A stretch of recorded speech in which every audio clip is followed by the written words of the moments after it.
And then on live after with the podium still doing this shit on Instagram Live, like, you already won the game. Yeah. She's already in the locker room. Like, celebrate your team. And then the other LSU guard being like, listen, Caitlin Clark, you played a great game, but you need to put some respect on LSU. Like, when the fuck was Caitlin Clark like, yo, LSU, suck, I can't even say suck me, but it was like, yo, LSU, like, fuck you. Yeah. You know what I mean? Like, she never did. No.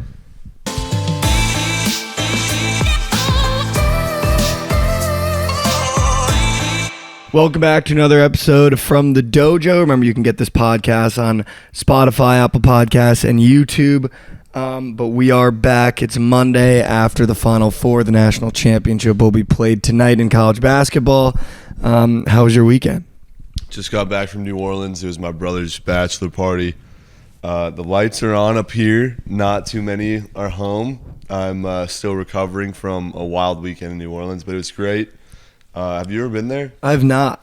Yeah, One of the places I need to go. I was telling Shelly, it's literally made for you and Shelly. Like, you guys, I was picturing it, just you hopping from bar to bar, and it was a great time. Definitely feel like shit, but it was a great weekend with all the boys. How did we do betting wise while we were out there? Did we gamble at all? Oh yeah, it's legal there. Yeah. No PrizePicks, but they have FanDuel, DraftKings, and shit. So I was getting all the wedding party, on the books, using referral codes and shit. Wow. Yeah, I know. So I got some free coins. Wow. First night, bet on the Angels Dodgers opening day of baseball, and the Angels, Shohei Ohtani masterclass, 1-0 all the way until the 8th inning. And then they gave up 2 runs in the 9th, and they ended up losing. That was painful. But Final Four, I parlayed SDSU and UConn together as a Bezos pack. Nuked it, had the whole party nuke it. We were at a sports bar. Dude, I'm so pissed. I didn't get our reaction for that buzzer beater, but we asked the waitress to see if she could get the security footage. And we were willing to pay her like $200 for it. And she didn't do it. No, she was willing to get it for us, but they wouldn't give it to her. No way. Yeah, it was such bullshit. It was so electric, bro. We were literally had the whole bar erupted.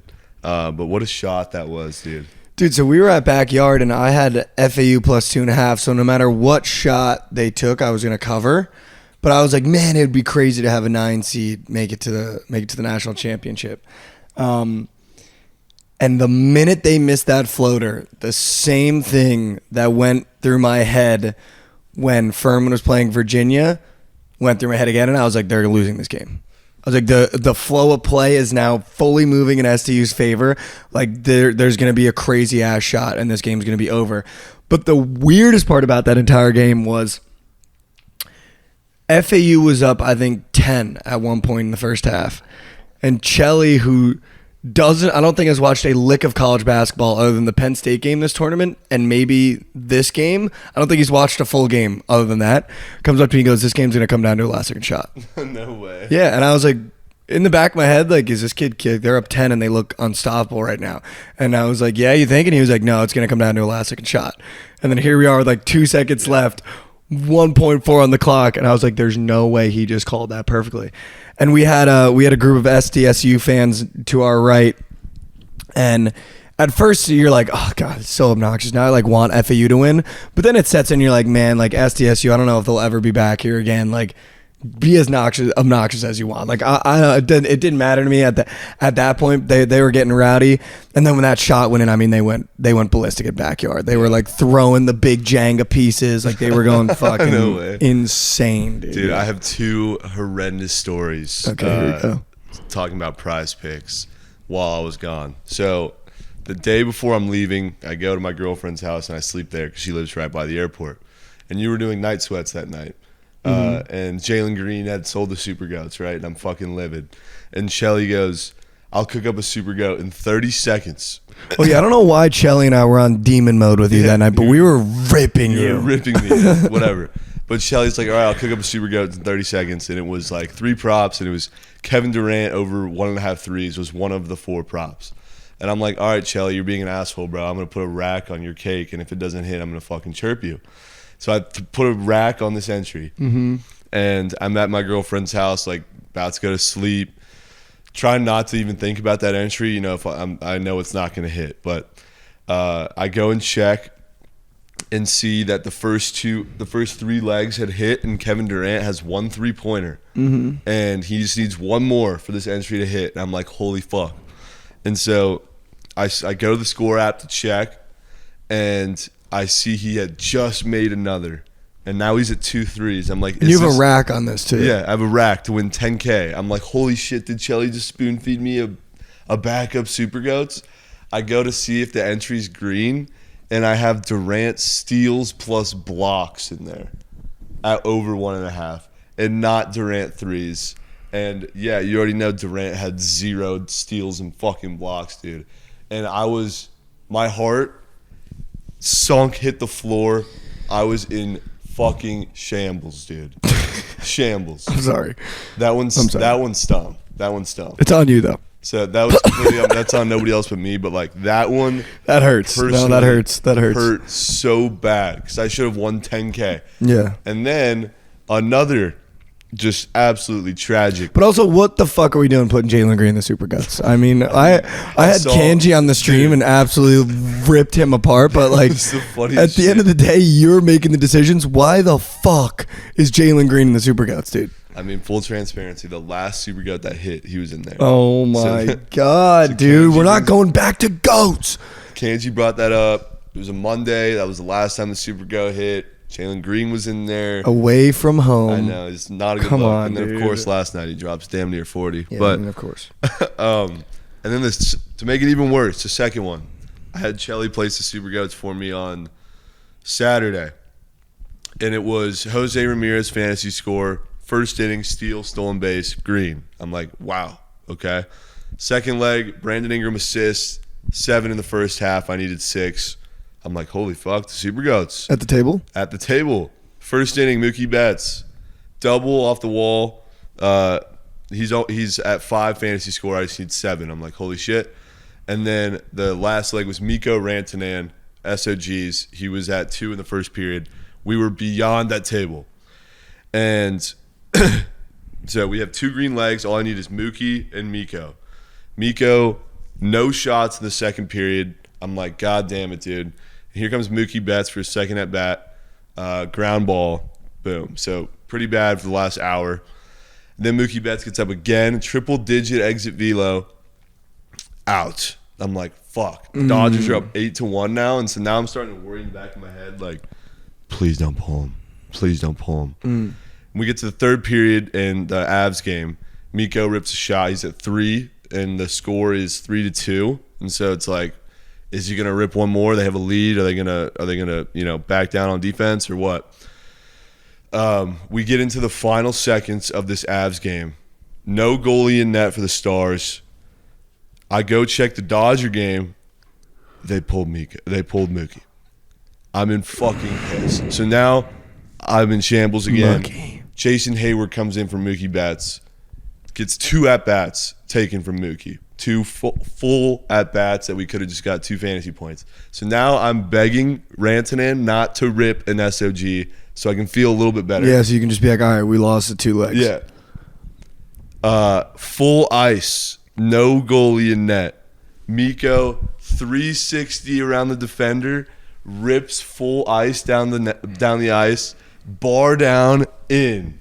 Empty net goal. 3 seconds left in the game. I'm in piss. Shambles. So he's green. Jose's green. Ingram's green. Mookie Betts misses by 2 fantasy points. They pulled him in the 6th fucking inning. And then to find out that the first at-bat for Mookie Betts was supposed to be a home run, fan interference.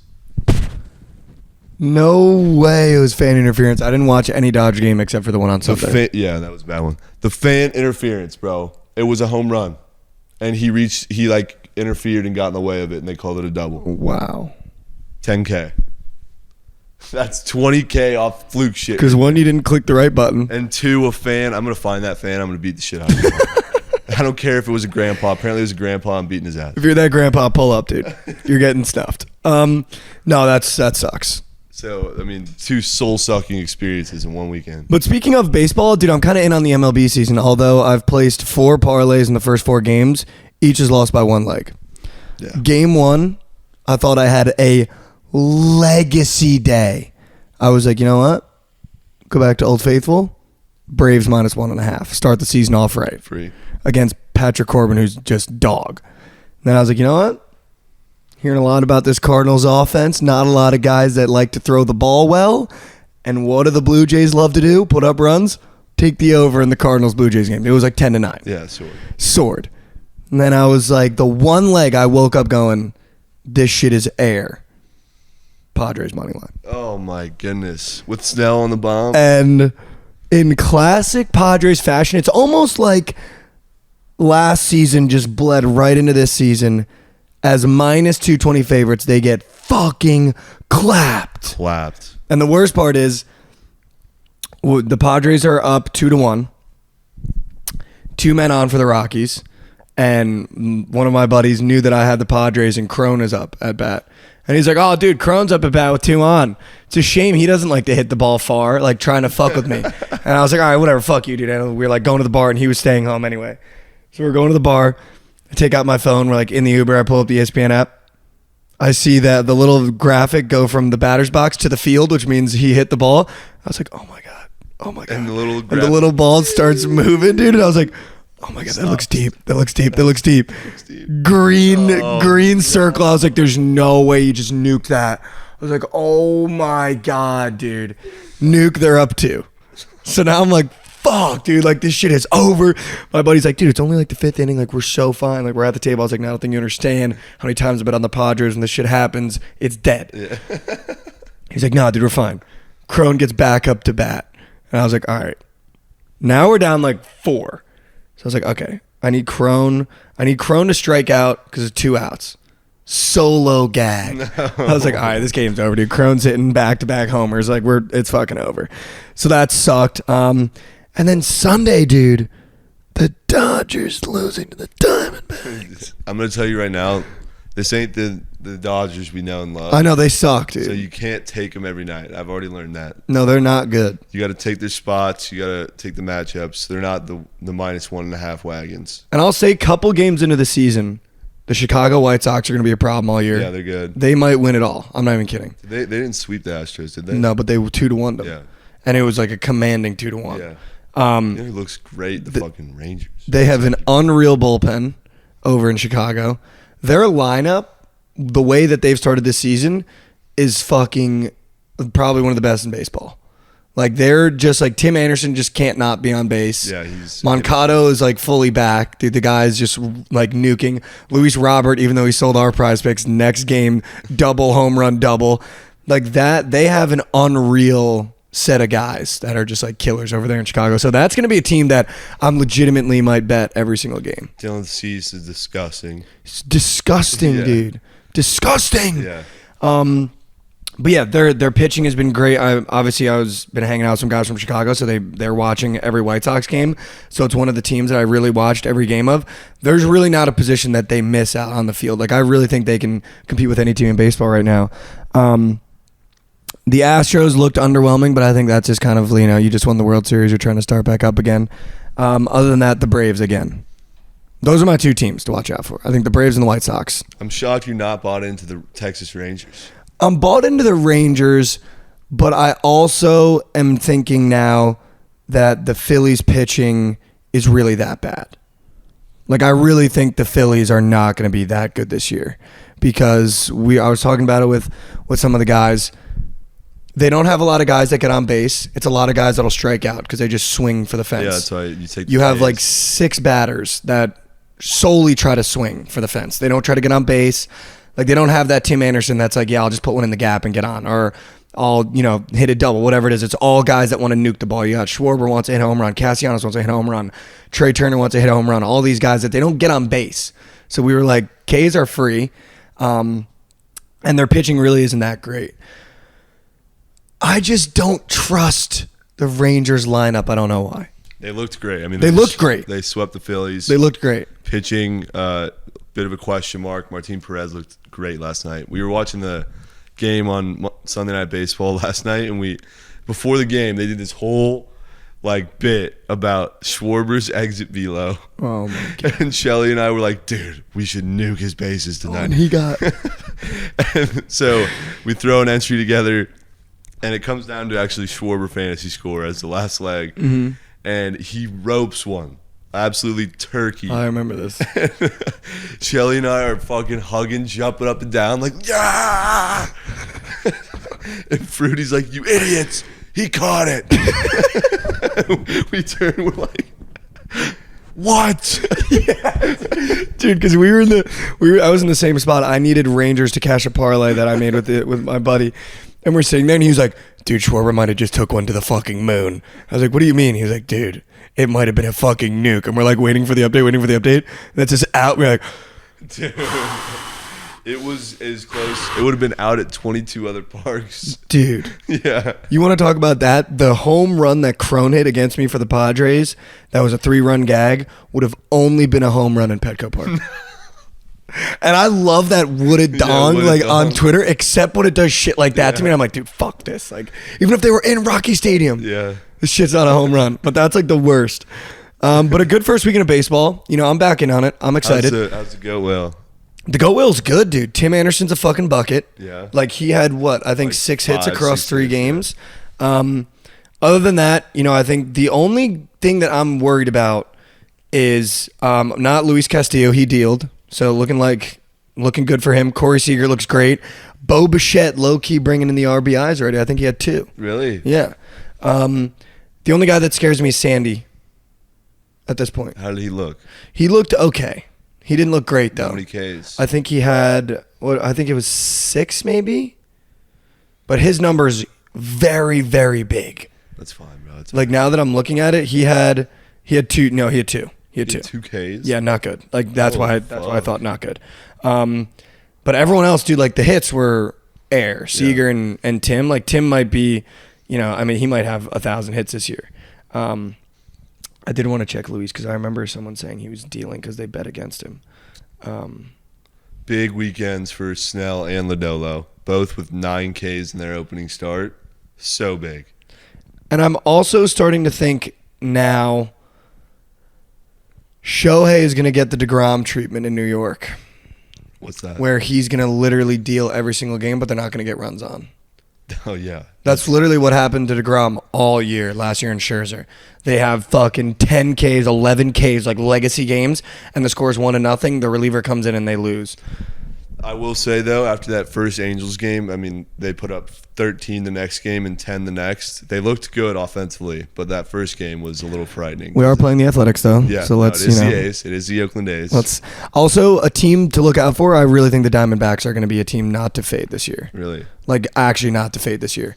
Obviously, they played a Dodger team that's not great, but, dude, they have dealers. Mm-hmm. Like, when they have a good pitching lineup, I don't want to fade them at all, and they actually don't have a bad lineup either, like, hitting-wise. Yeah. But no, great first weekend of baseball. I think it's going to be a fun season. I think it's anyone's World Series. Obviously, at this point, we've only played, like, 3 games. Yeah. But I'm looking forward to betting baseball this year. I think what I didn't get to do last year was prize picks with baseball. Baseball props are actually fun. No, they're so I think fantasy hitting score is something everyone needs to get involved in. I've cashed, like, 10 2-teamers of fantasy hitting score this weekend. I also I wanted to show you this. Maybe I'll send a screen recording to the guys so they can throw it up on the YouTube.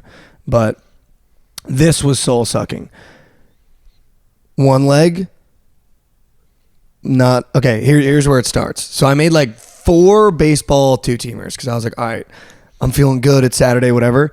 1 leg hit, 1 leg miss. 1 leg hit, 1 leg miss. 1 leg hit, 1 leg miss. 1 leg hit, 1 leg miss. 1 leg hit, 1 leg miss. 1 hit, 1 leg miss. 1 hit, 1 leg miss. 1 hit, 1 leg miss. 1 hit, 1 leg miss. Dude, literally 1, 2, 3, 4, 5, 6, 7, 8, 9 in a row. I went 1 for 2. That's actually insane. Soul sucking. That's actually dude. insane. Like sitting there just being like, you've got to be shitting me, dude. Crazy, dude. Like nuts. But I love fantasy hitting score. I think total bases is fun. Strikeouts still scare me, dude. Dude, strikeouts are my shit, bro. I love But the number just feels so high every time. I love Other than Syndergaard at 3.5 was air. I loved that one. And Martin Perez was also air. That was air too. But dude, I don't know. They still scare me. The number just feels high. Put a rack on Lodolo and Strider. dude, and it just got my juices flowing. We need to get the goat wheels updated quicker. It can't take 5 days, dude. Welcome to the game. Because I can't be sitting here being like, all right, I feel like I'm at the table, and then like in 4 days be like, all right, I'm not at the table. Yeah, no. You know what I mean? Especially because there's so many games being played. Like, I need that shit updated quick. Yeah, they gotta do better a little bit. But something I did want to talk about, because I had a tweet that went like relatively viral. The women's national championship happened. I thought it was a great game. It was great. I watched it. And I'll be honest, I'm not even gonna like try to lie and not sound like a new fan. This was the first women's tournament where I watched a game. Just being honest. Because the players are like, Haley Van Lith on Louisville was fucking electric. Caitlin Clark, I think, was the most polarizing player in college basketball this year. Like, she's probably the best college basketball player this year, and I'm totally fine saying that. The USC team was crazy. The LSU team was crazy. So it was like a great tournament. It was huge for the sport. I think they gained huge for the sport. But the national championship, I think, took 5 steps back for how great it was for the sport. I don't know if you watched the game. I had an Iowa ticket, but I didn't have enough money on it to really have it bother me because I had Iowa the game before as well when they were plus 11 to USC. Yeah. The refereeing might have been the worst I've ever seen. It was bad. Caitlin Clark, I think, had 3 fouls in the first 2 quarters. Maybe one of them was a foul. It's just disappointing when you're watching a game like that. And obviously, I'm rooting for the Iowa ticket, but also I'm just rooting for a great national championship. Like tonight, for the men's national championship, no matter who I have, I just want it to be a great game. Like FU San Diego State, great game. Didn't matter who I had. UConn Miami, game sucked. I looked like a fucking idiot, but the game still sucked because it was a blowout. I just don't like watching blowouts. But it's a shame when a game like that, the only thing you talk about afterwards is not the play on the floor. It's the externals, like the refereeing, the fact that the LSU coach didn't get a tech or thrown out for her actions towards a referee are absurd. But the best player in all of college basketball just happens to bounce a ball behind her back after a disappointing foul is called, and you give her a tech for that. That's absurd. And then I got to talk about it because I tweeted about it. Angel Reese, after the game towards Caitlin Clark, was the most absurd shit ever. Yeah. I'm a big fan, and you know this. I'm a big fan of players that have swag, of players that talk shit, of players that act like that. But there's a difference between having that energy and then, I'm not going to say the whole classes thing because I think that bit is like being way overplayed. I don't think it's that big of a deal. Like people are really exploding over it. Yeah. But I think it just looked dumb. It It took away from your win, and because one, you didn't do it all game. That's my one thing I always look for with the guy that talks shit. Love Pat Beverly, does it all game. Russell Westbrook does it all game. Players that are great at talking shit, they do it all game because they don't give a fuck. You can't wait till 10 seconds are left. And I also think the reasons behind it were stupid, right? I'm a big fan of, when Russell Westbrook's back in Oklahoma City and he's like busting on the Thunder doing some dumb shit. When Pat Beverly's back in LA and there's 5 minutes left and he's telling them they stink. Big fan of that because there's shit going on behind that. The reasons why she did it make no sense to me. She said she's the one not to disrespect. She's the one that disrespects people. I don't think Caitlin Clark said a bad thing about the University of LSU one time. That's where I think you missed because I'm pretty sure she talked shit first. But she did not, because then Angel Reese's whole thing was, we're SEC girls, so the way that she did USC, like you don't do that to us. Them game planning for USC and just showing that they can't shoot the ball, so just letting them shoot the ball is a way to beat the team that only has big girls. That's called a game plan. That's not disrespectful. That's just saying, oh, you can't shoot the ball, shoot the ball. That's what happens to Ben Simmons when the Sixers go on playoff runs. That's what happens when Giannis couldn't shoot a 3 and they pick him up at the free throw line. That's called like a game plan. That's not something to be like, oh, that's disrespectful because Caitlin Clark was like, go ahead, shoot the ball. Like what? Yeah. That's like classic basketball shit. Like, go ahead, shoot the ball. Yeah, that wasn't disrespectful. But she brought that up in the press conference twice. Yeah. So that was one of them. When Caitlin Clark did this against Louisville, I don't think a lot of people know she was doing it towards her teammates. And even if she wasn't, if she was doing it towards Haley Van Lith Haley Van Lith is someone she grew up with, and they played on multiple national teams together and like shared hotel rooms. That's like her sister. So that'd be like if you and I, or like me and my best friend from home, happened to be on separate teams playing each other in the Final Four, and I was like busting, was like, "What's good, dude?" Yeah. So that was like, I don't think it has any correlation to her doing that to her. And then also Caitlin Clark having 30 points and literally busting all over your team and then doing that to her. Like, you know what I mean? Like, it just felt like, I get it though. You won the national championship, talk your shit, do whatever you want. The reasons behind it were fucking stupid. Stalking her down too. Like, it wasn't like they were standing next to each other. She followed her to do it. And then with no response, like circled back around to do this bit. So that's where I'm kind of like, that's where my tweet was. I don't think Caitlin Clark talked an ounce of shit. And then it was like they kind of got robbed by the refs. I don't think it was a full robbing, but I had to make my point known. You were bitching about the refs on Twitter. Dude, because it was so bad, dude. I know. Like, just put the whistles away. Like, it's not that hard. Let them play the game. Yeah. Let them play the game. And then, like, just like a sick taunt, I guess, but also you didn't even get a response out of her. So, like, it just all time was a dumb ending. And then on live after with the podium still doing this shit on Instagram Live, like, you already won the game. Yeah. She's already in the locker room. Like, celebrate your team. And then the other LSU guard being like, listen, Caitlin Clark, you played a great game, but you need to put some respect on LSU. Like, when the fuck was Caitlin Clark like, yo, LSU, suck, I can't even say suck me, but it was like, yo, LSU, like, fuck you. Yeah. You know what I mean? Like, she never did. No. I never had a problem with, like, when they cut to the part where they're at the free throw line, there's like 10 seconds left, and Angel Reese did that. Thought that was, like, fine. But then after the game, going in circles, following Like, circling Clark, her. I cringed. I was like, eh. Like, actually, though. Like, that was too much. Like, has nothing to do with, like, I don't know. People are making this narrative that no, the whole race thing too is crazy. It has nothing to do with like race bro. at all. Has nothing to do with whether she's black or white. No. It has everything to do with just it was over the top. Like, yeah, and I mean, like, I would never call it classless because I hate when people like try to use class in athletics. Like, they just sweat their literally just sweat their brains off for 40 minutes, and like you expect them to be like bowing and shit. Like, I don't think we should ever use like class when it comes to like athletics. So I would never call it classes. It just was, I don't think was a great look. no, I was like, please don't keep going. Yeah, Please like, don't keep and going. then this, I was like, oh my god. Yeah. Like, if it was like Caitlin Clark like doing Pat Beverly shit, like, we're not worried about LSU. Like, if Caitlin Clark was literally like in the press conference, like, yeah, like, it was a great game. I didn't really see it. I was focused on getting in the handshake line, which none of the LSU girls participated in. they didn't. So they didn't even shake the hands. I really think the disrespect came from them thinking her doing that to the USC player and making them shoot the 3 ball was disrespectful. But that's a fucking game plan. It's called a fucking game plan. The Nets did it to Ben Simmons when D'Angelo Russell was on the Nets.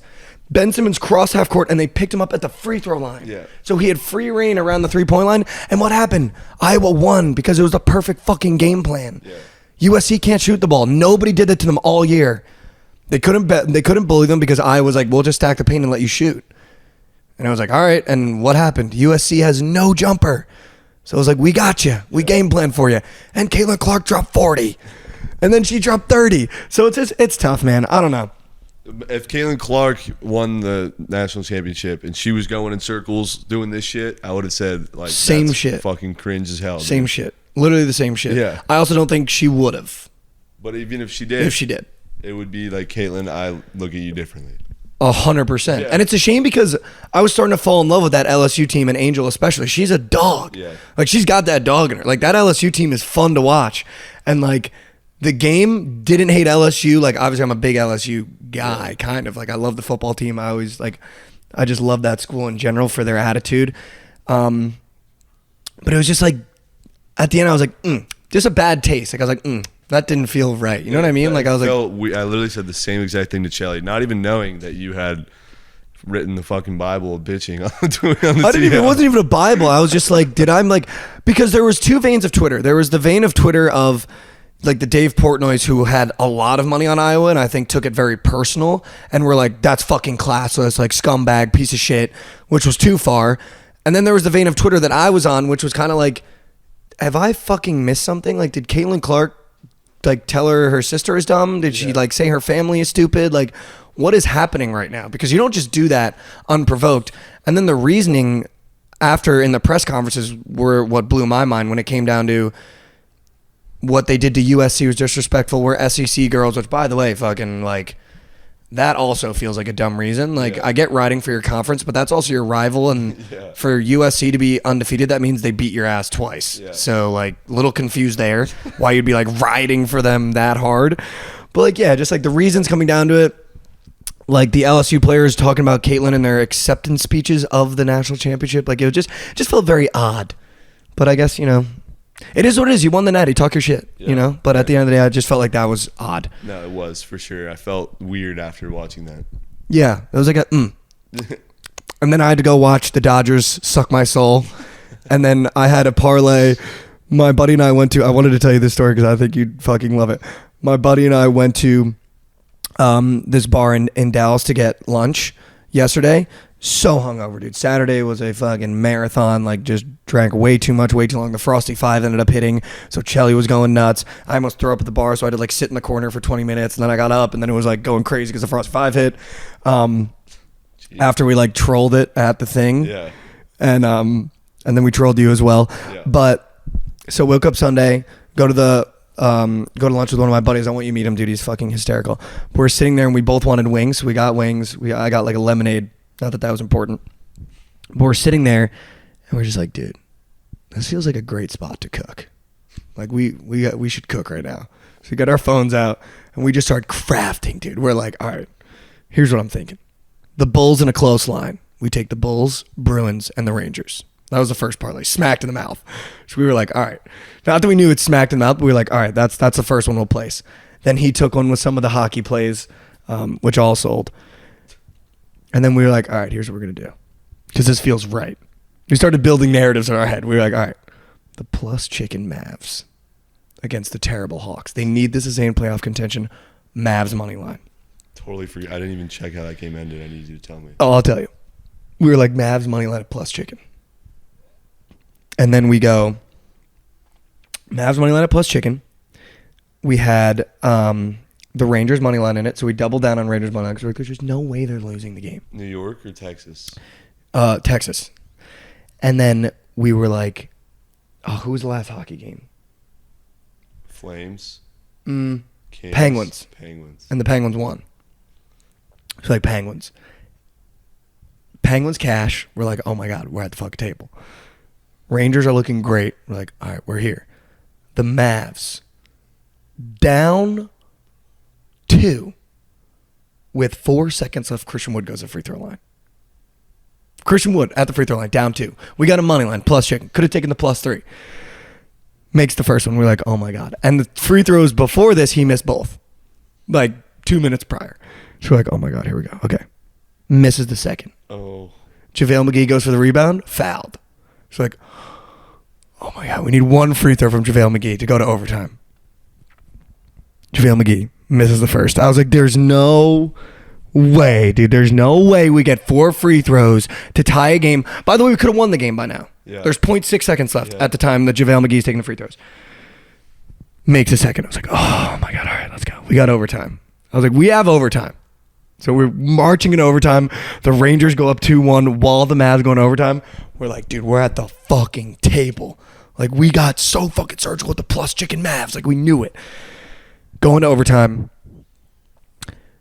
I have never seen a team give less of a shit about rebounding and defense. They lose by like 5. Let's go. What do you mean, let's go? Because I'm praying on the Mavs downfall right now. Dude, like, it got to the point in the fourth quarter where Luka and Kyrie didn't play on the same shift. And then they played on the same shift, and it literally, like, Luka is visibly miserable playing on the floor with him. They don't try on defense. They don't rebound the ball. Like, I don't know what the fuck happened to the Mavs, but when I became a fan, we were in 6th. Now we're in 11th. Like, what the fuck? Is Kyrie really that much of a cancer? I guess so, dude. It's crazy. Like, dude, it's incredible. I've never seen a team implode like this. Yeah. Like, to go from 6th to out of the fucking playoffs.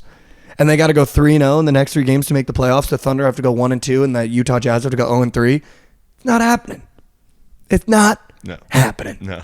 They're done. That's a big loss. The Thunder lost last night, too, to the Suns. And, of course, I had a massive tweet like months ago when they played the Suns and lost to the Suns by like that buzzer beat or whatever. Yeah. And I was like, feed me the Suns in the playoffs. All the Suns fans after last night recycling that tweet. Like, I was the 11 seed. I was the 11 seed. Like, now I'm just getting buried on Twitter for being a Mavs fan, like, first year. Just so unfortunate, dude. That's brutal. But, yeah, no, I'm preying on the Mavs' downfall right now. Lost this weekend against the Heat. That was a big loss. And then they sold to the Hawks. That's tough. Dude, I can't even. Like, I can't even. The plus, and if we just took +3, it would have cashed because they won by 2, not 5. Oh so if we just took the +3, and that was a conversation we had at the table, we were like, do we take the points? And we were like, nah. The hot wings started getting to us. We were like, fuck that. That sucks. Leave them at the door. All right, let's talk the national championship, and then we'll wrap. San Diego State plays UConn tonight. The University of Connecticut is -7.5. I'm officially, Nick, how many games do you have to play to get to the national championship? I think they've played 5 and they've covered every one. Yeah, let's see. 62, 32, 16, 8, 4, 2, 6. 5 to get there, though. I am 0-5 betting against UConn in the NCAA tournament. San Diego State is +7.5. I want your first reactions on the line because I think Javon had a really good tweet. Yeah, I was just about to bring that tweet out. That I kind of agree with, kind of disagree with, but I want to hear your take. I mean, I'm not confidently taking San Diego State. So you're taking San Diego State? Yeah. So here's why I like the tweet first as a gut reaction, but then you look into it. I don't think this line is surprising at all. The TCU line was surprising because TCU beat the dog piss out of Michigan. What's the tweet? The tweet, so one of our guys that we work with tweeted that this -7.5 reminds him of the TCU-Georgia spread where you're like, wow, that's a lot of points. It makes you want to bite on San Diego State. And I'll tell you why I don't think the two are related. I think at gut check, you're like, wow, yes. When you start looking into it, the TCU line made no sense because TCU beat the fucking dog shit out of Michigan. Like, just looked dominant. Never in a millisecond in that game did you go, oh, Michigan might have this one. Georgia battled Ohio State till literally the last possession. And then Georgia opened up as -14.5 after TCU's coming off a massive victory. That line made no sense. Ended up in hindsight making sense. In the moment made no sense because Georgia just almost lost and TCU just dominated. This line makes perfect sense because UConn just beat the shit out of probably the hottest team in the NCAA tournament outside of themselves in Miami. Miami didn't even look like they could tie their shoes. San Diego State literally went to the buzzer against a 9 seed in FAU who got there very impressively, probably was always one of the better teams in the tournament. I think they just got overlooked because Memphis won their conference tournament. I think if they're lined up again and Memphis doesn't beat Houston, I think FAU probably gets the nod from a lot of more people. This line makes sense to me because UConn beat the shit out of a way better team, like dominated them, and SDSU had to get a buzzer beater. So I think the line makes sense versus the TCU. Well, they dominated every game they've played. Of course. So why would they not be -7? Yeah. Georgia did not. Yeah. So that's why I think the +7 is not as dangerous as you might think. I think a lot of people think it might be a little dangerous. I really want to take the +7. But hear me out. How amazing would it be if I take UConn -7 on social media lose out and they lose and I get to sit there and bask in UConn Twitter crumbling at the hand of me? No, you should take -7.5 for sure. Like, I think I'm gonna. You should. I think I'm gonna. But I'm not gonna commit to anything because I really do want to be on the right side of San Diego State because I do like this team. I don't hate them. I'm also not a mush in college basketball. I'm rooting for the narrative that a team has never won or hasn't won in like 25 years on the west of Texas. Yeah, like I want San Diego State to win. Yeah. If I'm an East Coast guy, just to get back at you, it'd be great if UConn won. But I think it's going to be a great game. The over's at 132.5. The over might be in play. San Diego State really hadn't put on a great scoring performance until the FAU game. So that kind of makes me feel like, okay, maybe we got our feet on ours for the scoring. But San Diego State plays really good defense. So that's the only reason why the 7 would scare me if I'm nuking shit. Because San Diego State plays defense, but they let teams go on runs. And UConn goes on runs, they go up 40. They don't go up 10 or 11. Every game that UConn has gone on a run, it seems as it goes from, oh, we got a close game. Uh-oh, UConn's going on their run. Uh-oh, UConn's going on their run. Oh, my God, they're up 30. Yeah. And then you're like, oh, fuck. Like, what do we do now? I think the over might be in play at 132.5. I might take the over. Actually, I'm going to take the over. I'm going to root for points. I'm going to take the over at 132.5. First reaction, I want to take San Diego State, but I'm going to see what happens. So you're not? I might. I don't know. Okay. We'll see. I might make a show about it on social media of who I take. I'll be on San Diego State plus 7.5. Sprink on the money line. Okay. And we have an opportunity to do a sneak nuke presented by PrizePicks because the game will be tonight and this episode does drop this afternoon. I am going to tell you my favorite square. It was going to be Jordan Hawkins over 3s, but it's 2.5. And San Diego State plays really great perimeter defense. I think I still don't hate it, so I'm going to click it. But I really want a stake in Jordan Hawkins. This kid is fucking incredible. I mean, I watched him bust on the Big East all year. I watched him bust on Providence, and I've seen him dominate every single guard matchup he's played this March. So I really want stake in Jordan Hawkins. On the UConn side, on the San Diego State side, it's so tough because I feel like I want it to be Trammell,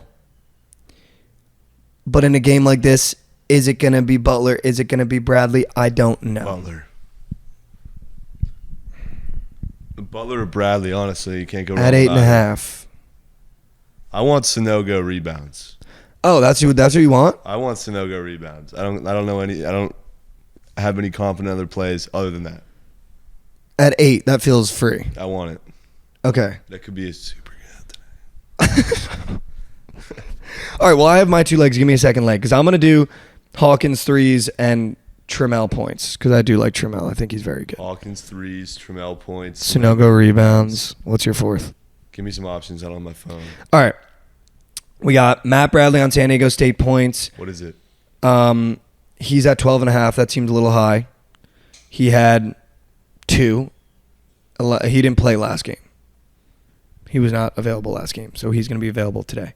But last game he played was Creighton. He had 2 points. Caravan on UConn, I think, is a great look. He's a 3-point shooter. His line's at 7.5. He makes 2 threes. All he needs is a layup. What about Butler? Butler's at 8.5 points. I don't hate that either. I like Butler. You want to do that? Yeah. All right. Butler, Sunogo are my 2 squares. So the sneak nuke presented by PrizePicks for tonight's national championship game brought to you by the Bozos on the couch. Jordan Hawkins, more than 2.5 threes. Darian Trammell, more than 9.5 points. Sunogo, more than 8 rebounds. And Butler, more than 8.5 points. One thing I want to say before we wrap this up. Uh-oh. Unders pay. Okay. They pay. This has been another episode of TFM Bets. Really appreciate you guys, as always. What, dude? Like, what? The only fucking entry I hit this weekend was one that had all unders in it. Okay, but that doesn't mean unders pay. They pay, that just means dude. you're awful at picking overs. They pay, and they're always hitting it until they're not. Okay. Yeah, and then the over's never dead. I'd rather it never be dead than it can literally die. The under can literally die. Yeah, but just picture like you're sweating a hitter fantasy score and you get a pop up, you get a ground out, and here you are now in the 7th inning, and he's got 0 fantasy points. That happened. Yeah. A couple times. You're like, how the fuck did we get to the 7th inning? With these new rule changes, the game is so much faster. I love it, dude. I'll be honest, it actually makes baseball enjoyable to watch. Like, Yeah. I watched multiple full games now. Like, I was actually going to bring that up too. I'm happy you brought that up. What do you think about that as a baseball guy? I'm not a baseball guy. I fucking love it. I love it too. It's great. It's dope. I love the pickoff rule. I love the pitch clock. I love that you can't shift anymore. Like, literally everything about it has made the game better. Yeah. Like, so unbelievably better. We're getting more runs. The games are quicker. It's great. I can't wait to watch one in person. Yeah, no, me too. I think that'll be fun. But no, great job, MLB. Big game tonight. We'll see how it goes. Need SDSU. But, yeah. Yeah, we'll see. Definitely going to take the over, so I'm excited for that. This has been another episode. Trent, why don't you tell them where they can find you? Follow me on Twitter, TikTok, Instagram, at Boogie with Trent. Follow the Twitch channel, at Boogie Sports. Tune into the Surgical Stream every weekday, 1 p.m. Central. You can find me on Twitter and everything at Mikey Overs, Instagram, michael.j.overs. You can find the podcast on Spotify, Apple Podcasts, YouTube. Make sure you guys like and subscribe. We really appreciate you. Don't worry, we have show changes coming soon. We're adding stuff. We're taking stuff away. Really looking forward to all the new stuff that we have for you guys. And let's go have a great Monday. Appreciate you guys. We'll be seeing. Be seeing.